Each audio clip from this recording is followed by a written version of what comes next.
right, everybody, let's start today off with a bit of a personal question. We're talking about constipation, so it's going to be personal.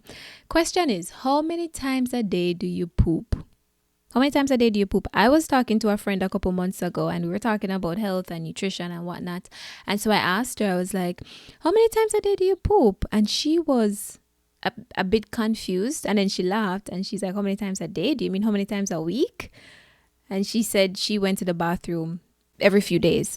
And then I was talking to another friend, this time a guy, and we're having a similar conversation about health and nutrition. And I asked him, I said, how many times a day do you poop? Because your poop is a major indicator of health and wellness. So I asked him that question and he said maybe once or twice a week.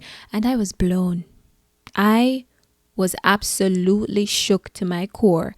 And it got me thinking, how many people out there are dealing with this, right? This is their reality where they go to the bathroom once or twice a week, maybe 3 times at best, and they've accepted it as normal.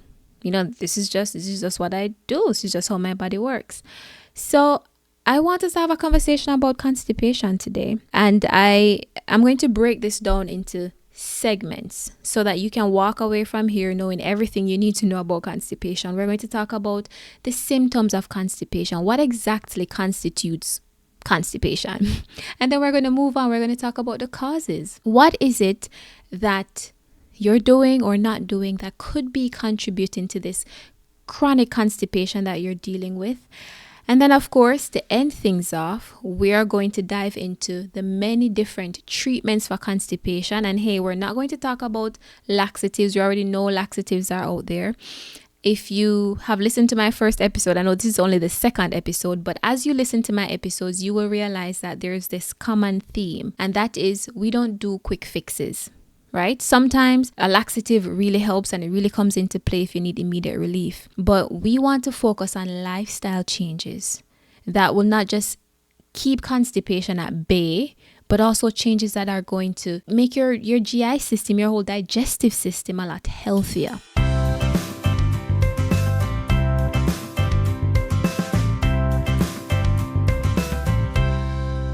Hello everybody and welcome to episode 2. I am your host Shanae. I am so excited to be here talking about something that I am so interested in, so passionate about, and something that I know is going to help you in your daily life. I just know it. I just know after this episode you're going to walk away and you're going to say, oh my gosh, I know so much now and I can take control of this constipation thing. So what exactly is constipation? Okay, so I'm gonna list some of these signs and symptoms that indicate that, okay, what you're dealing with is constipation, and you decide whether or not this sounds like you. So the first one is there is a lack of daily bowel movement. So in a healthy situation, right, where your bowel is functioning as it should, you are supposed to have a bowel movement about 1 to 3 times per day. And I know it sounds a lot, but listen up. The body, like I always say, is extremely fascinating. And there's this thing called the gastrocolic reflex. And what it is when you eat something, when food enters your stomach, this reflex kicks in and the colon contracts and it moves food along to make more room for the food that you just ate. It's a reflex. You don't have to think about it. You don't have to do anything. The colon just does it once food enters your stomach. Now, if you are somebody who is eating at least once a day, then hey, you should be going to the bathroom at least once a day. And so in an ideal setting, that's what would happen. So if you are not going to the bathroom, if you're not having a daily bowel movement, then that might be a sign that we're dealing with constipation. The other thing is when you do have a bowel movement, you find that you strain to eliminate the waste. You have to push hard and you're making a face and your veins are becoming prominent. And again, that's another sign. But also the stool tends to be hard. It doesn't come out well put together, well formed. Usually it's hard. It comes out in little pieces. And you sometimes walk away feeling like you didn't complete your bowel movement. Like nothing else is coming. You can't get anything out, but you just feel like something is there and you just can't fully complete your bowel movement. And here are some surprising, I'm going to share 3 surprising symptoms of constipation that you probably never in a million years thought about. And one of them is fatigue and brain fog. Fatigue is a major complaint for a lot of people. Another one is aches and pains all over your body. And the third one is chronic headaches. If you are struggling with any of these three things, plus you're also having issues pooping, then maybe if we can get this constipation fixed, then you might be surprised that your fatigue goes away. These chronic headaches all of a sudden stop popping up, and these aches and pains go away as well. That's constipation in a nutshell. You can decide if that is exactly what you're dealing with or if it's something very similar. Now, the issue with constipation is not just that it's uncomfortable when you go to the bathroom.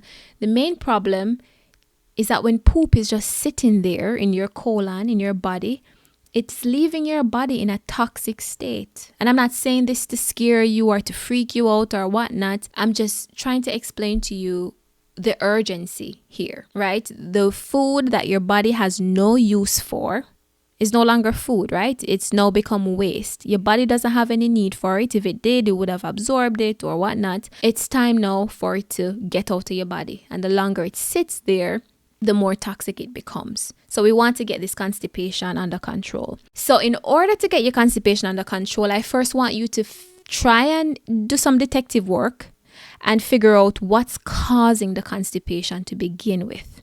Because there's so many different things that can play in here to cause this constipation. One of the big ones is, what are you eating? What are you eating? Let's break that down. Lots of people struggle with food allergies or sensitivities or certain food intolerances. And some of the main ones are dairy. We talk about lactose intolerance all the time. Dairy is a big one. We also have eggs, soy, gluten, refined sugar, some of these chemicals that are in processed foods to preserve them or make them taste better. Your digestive system might be sensitive to these things. And so what you find is that sensitivity or that allergy manifests itself in different ways. And one of those ways could be through constipation. Another one is just that you might not be consuming enough fiber. And we're going to come back and elaborate on these things. But you might not be getting enough fiber in your diet. Fiber adds bulk to your poop, and it helps it to pass through a lot easier. And going off of not having enough fiber, it could mean that you're eating way too many processed and refined foods that don't have any bulk, don't have any substance, and that's just not good for the health of your colon in general. Then we can think about parasites. If you suspect that you might have parasites, you can always talk to your doctor, and your doctor can do a stool test, a comprehensive stool test, and they can see whether or not you have parasites or something else in there in the stool that you could work on specifically. You could target specifically, get rid of those parasites, and then you see your constipation clear up. Another big one is prescription drug use, especially antidepressants. So if you're somebody on antidepressants or you've been given some sort of prescription drug, I want you to read the label, see what the potential side effects are, and do some detective work and ask some important questions. Did my constipation start before or after I started taking this drug? Talk to your doctor and come to a decision about whether you need to switch medications or not. Then my favorite one, of course, because this has been the biggest eye-opener for me, is dehydration. And I know you've probably heard this one quite a bit, that okay, if you don't drink enough water, you could be constipated. But let me tell you, drinking enough water is, in my books, the number one thing that you can do to help with constipation. And again, we'll come back to that. Right now, we're just talking about some of the possible causes of constipation. Another one is not enough exercise. Maybe you're just living a sedentary lifestyle. Maybe you work at a desk, or you don't work at a desk, but you just sit a lot all day, every day. That's gonna cause some constipation, right? You can't be sitting down every day, all day, and be like, why am I constipated? You're constipated probably because you need to move around a little bit more, help the colon do its thing. Then let's talk about the health of the gut. Let's look at the health of the gut. Maybe you don't have enough good bacteria in the gut. There's bacteria that lives in the gut, good and bad, and we have to do everything in our powers to support the good bacteria. And again, we'll come back and talk about how to support the good bacteria. Then a few other common causes of constipation could be magnesium deficiency, also stress and anxiety. Let's think about the thyroid as well. You could be having some hormone imbalance. And if you suspect that you might be having some hormone imbalance or some thyroid issue, just again, talk to your doctor and request a comprehensive serum thyroid panel. Comprehensive serum thyroid panel. And that should give you guys some clues as to what's going on in there. And then finally, here's one that you probably never thought about. And it could be that your circadian rhythm is out of whack. You've probably heard this term. Maybe you do or you don't know what circadian rhythm means. But in a simple form, there are 24 hours in a day. Within those 24 hours, the body is going through different changes and waves of just different things constantly happening in the background that keep us alive, that keep us healthy, etc. Now, the biggest influence on our circadian rhythm, tricky word, the biggest influence on our circadian rhythm is exposure to light.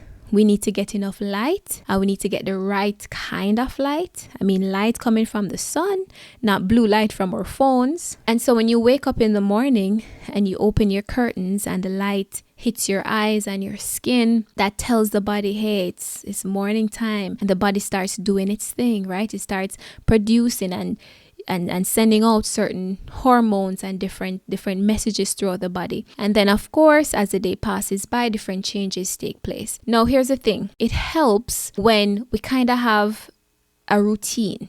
You wake up at a certain time, you go to bed at a certain time. If you are somebody who, you just stay up till whenever, maybe scrolling through your phone, you're exposed to this blue light, and then you wake up late or you wake up super early and your body's just all over the place. It's like your body cannot keep up with you. The body cannot fully understand what it's supposed to be doing and when it's supposed to be doing it, because, hey, I thought it was nighttime, but now I'm getting this light coming in from the phone and I don't really know what's happening. And all these things, all these lifestyle habits, I guess you could call them, can mess up our circadian rhythm. And then the body doesn't realize, okay, it's time to eliminate, it's time to get certain things done. That was a lot. That was a lot. But the circadian rhythm, if it's out of sync, then you're going to find that you just struggle with constipation. But here's the cool part of it. If your circadian rhythm is in sync, then you might find that you kind of go to the bathroom at the same time every day. You can almost time it, right? You find that, okay, around 9 o'clock every morning, I want to go number 2, or right before bed, or at this particular time, I want to go number 2, because your circadian rhythm is in sync, your body's working well, and your body just has its own routine. And it's kind of cool. It's kind of cool. So those are some of the common causes of constipation. Hopefully, you guys as you were listening, you were able to think of something that sparked some curiosity somewhere in you, something you can go investigate. Or maybe you were listening and you thought, oh, this exactly describes my situation. It has to be this thing over there. So again, do some investigation and see what's causing your particular case of constipation. I know sometimes constipation can be temporary and due to certain conditions. Pregnancy is a huge one. If you've ever been pregnant, you know that the constipation that comes with pregnancy is no joke. So let's pivot now and talk about the best part. Let's bring some hope into this podcast and let's talk about treatments for constipation. And again, we're going for natural treatments, lifestyle changes, not the quick fixes, not the laxative and the over-the-counter stuff, but real deep rooted change. So let's start off with food. How can you change your diet to lessen your chances of being constipated?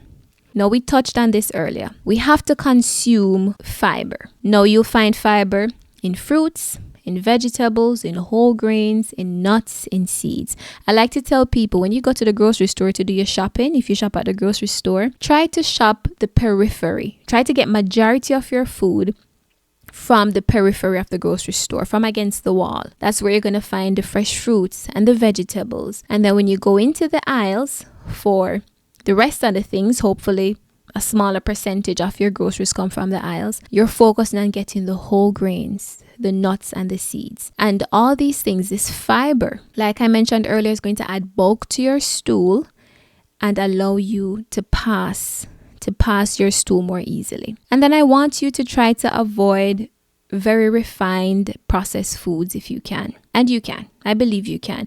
Think about it. Rice, for example. I'm not going to tell you never to eat white rice ever again because I personally love white rice. But sometimes instead of eating white rice, you go for brown rice. Right? More fiber, better digestive health. Same goes for something like bread. If you like making your homemade bread like I do, instead of opting for whole wheat flour, instead of opting for all-purpose flour, opt for some whole wheat flour and maybe throw some seeds in there or something to increase the fiber intake, increase your personal fiber intake. And then, of course, I want you to consume more probiotic foods. Remember, I mentioned earlier that sometimes constipation is there because you don't have enough good bacteria. Well, these probiotic foods are going to help to replenish your supply of good bacteria. And probiotic foods are typically fermented foods, right? We're thinking about kimchi or sauerkraut or tempeh. If you don't have access to some of these things, then you can think about getting a good probiotic supplement and including that in your diet. Then, of course, I want you to eliminate those foods that you're sensitive to. And if you're struggling to know what foods are you sensitive to, maybe you suspect that you're sensitive to a certain food, you can eliminate it and see how it helps.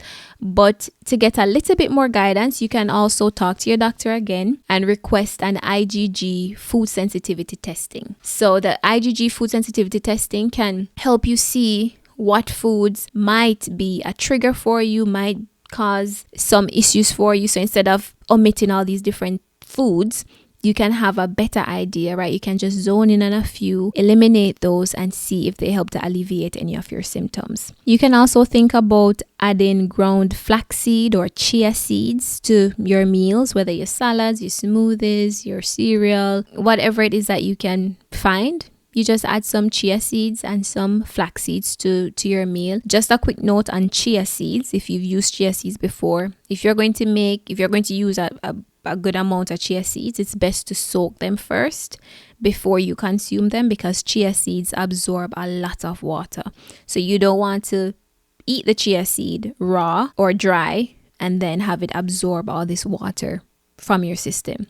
So have it soaked first, then add it to whatever you're eating, and then you go ahead and consume it. So you can also take some dried figs or prunes, which are really good for constipation. You soak them in some water overnight, and then you wake up and you drink that water the next morning. That's your natural laxative right there. And then papaya is also is really good for stimulating bowel activity. I'm very jealous of all my family and friends who still live in the tropics and have access to fresh papaya from their backyard. But it's a great way to stimulate the colon and get poop moving. And then lastly, you could also try some teas. A really good one is dandelion root tea. And that again should be able to help you with your constipation. You don't need to be trying every single one of these tips that I just gave regarding food. Just think about yourself, think about your situation, and start with the basic things that you might not be doing. Maybe you're not consuming enough fiber. Maybe you're eating foods that you know for sure trigger you and you shouldn't be including in your system. So you get rid of those things. Before I forget, which I almost just forgot, the biggest one when it comes on to food is staying hydrated. How did I almost forget the most important one in my personal experience? In both my pregnancies, I have struggled with pregnancy constipation. And the second time around, I decided I don't want to take Miralax. Miralax tastes so nasty. I want to go at this naturally. And I just decided I'm going to try water. Water is going to be my thing. So I wake up, first thing I do is drink 8 ounces of water, sometimes more. And then I try to just drink water throughout the day.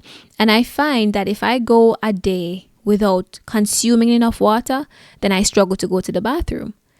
But if I stay on top of drinking enough water throughout the day, I have no problem. No problem whatsoever. So water is a powerful tool when it comes on to constipation. And you might be thinking, oh, I drink enough water.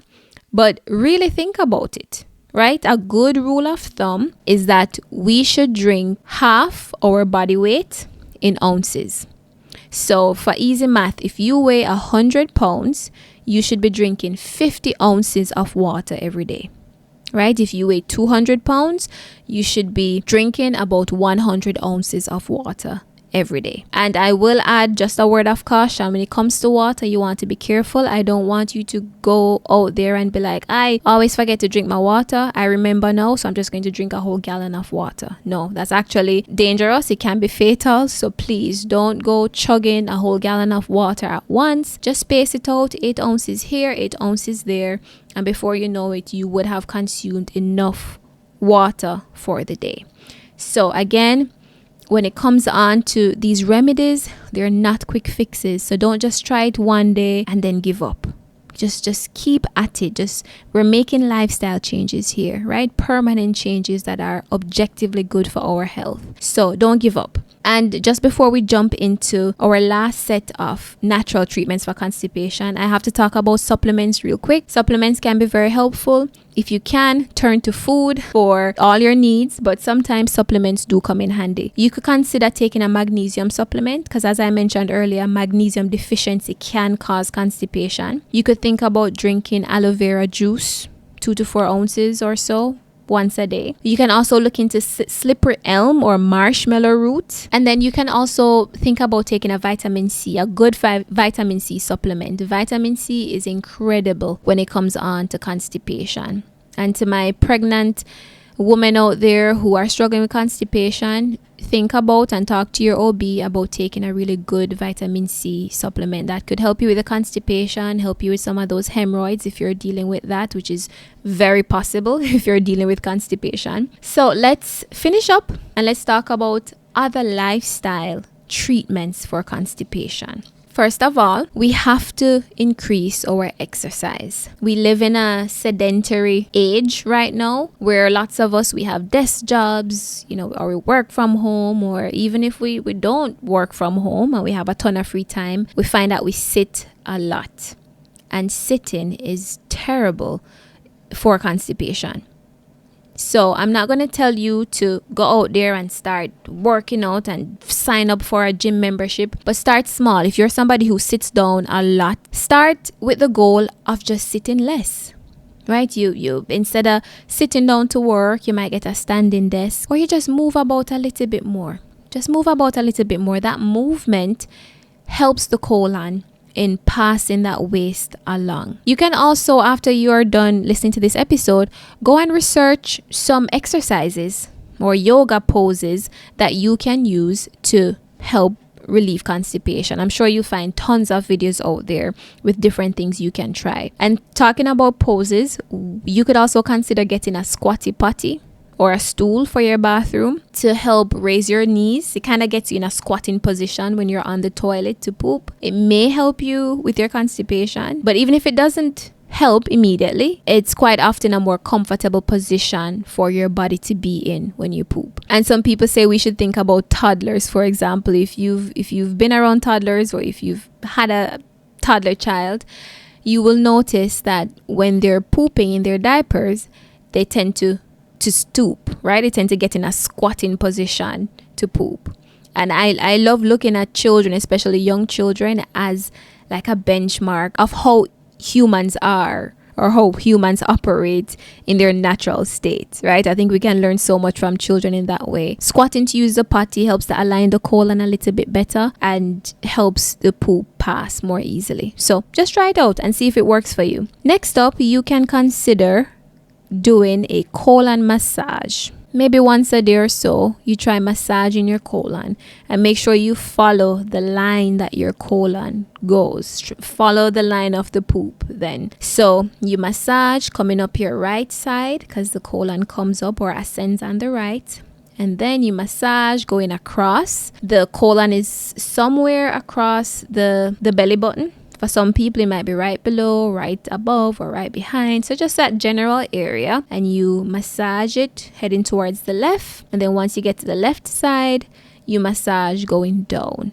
And that's the line of the colon. Up on the right, across about the belly button or so, and then down on the left. So giving a colon massage again helps to stimulate the colon and gets poop moving along. Then for those of you who might be on medication, again, please have a conversation with your doctor and talk about the medication, talk about the potential side effects, see if there is the slightest possibility that your constipation started when you started taking that medication, and maybe work with your doctor to find something else that will help with the constipation. And then finally, this might come as a surprise to many of you, but the final thing that I will suggest is consider your mental state. Maybe you are so anxious. Maybe you're in a period of life where you're holding on to something so tightly that it's starting to manifest itself physically, right? Your body is so tense that things just aren't happening as they should, including you're just not pooping as you should. And I know it kind of sounds way out there, but again, if you really want to take care of this whole constipation issue, think about it. Is there something that you're holding on to that you probably need to let go of and just relax, ease your mind, ease your whole body? Ease your whole body. So that's it, my friends. That's all I have for you on constipation. I hope and pray that by listening to this episode, you feel so much more informed, so much more empowered to go out there and make a change for yourself. Instead of relying on laxative after laxative after laxative, you can make daily improvements in your lifestyle and what you eat to help you with this whole constipation issue. And if you find some sort of value in this podcast, and if you think you want to come back and be a part of this whole thing that I have going on here, then please subscribe. Also like this video so that it can go out there to other people who may be in need of a video like this, and comment, share your experiences below, share what works for you or what hasn't worked for you, so that we can bounce some ideas off of each other. But that's it for today. I will talk to you guys next week.